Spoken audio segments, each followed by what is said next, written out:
যশোরের সমলয় পদ্ধতিতে ধান রোপণে আগ্রহী হচ্ছে কৃষক। তাদের আশা কাটবে শ্রমিক সংকট, কমবে উৎপাদন খরচ। কৃষি কর্মকর্তারা বলছেন, এ পদ্ধতিতে আধুনিক যন্ত্র দিয়ে 40 মিনিটে 1 বিঘা জমিতে ধান রোপণ করা সম্ভব।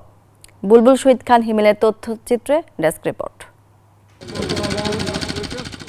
রাইস ট্রান্সপ্লান্টার মেশিন এর মাধ্যমে ধান রোপণ করা হয়। আধুনিক এই যন্ত্রের মাধ্যমে ধান রোপণের এই পদ্ধতিকে বলা হয় সমলয় পদ্ধতি। এ পদ্ধতিতে চাষাবাদ সহজ ও সাশ্রয় বলছেন কৃষক। যশোরের 8 উপজেলায় এ পদ্ধতিতে চাষাবাদে আগ্রহ বাড়ছে কৃষকের। যেহেতু মেশিন দিয়ে করবে, সেহেতু আমাদের লাইন দিয়ে যখন লাইন হবে, রোগ বেলা প্রতিরোধ করবে এবং আলু বাতাস ঢুকবে।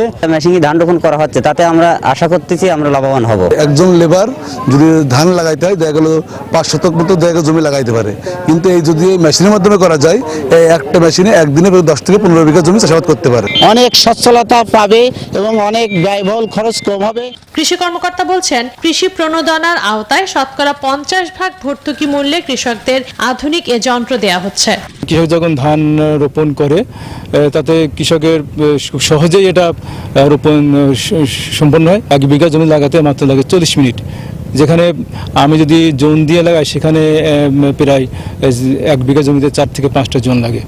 কৃষি বিভাগের তথ্য বলছে, এবছর যশোরের 8টি উপজেলায় 150 হেক্টর জমিতে রাইস ট্রান্সপ্লান্টার মেশিনের মাধ্যমে ধান রোপণ হয়েছে।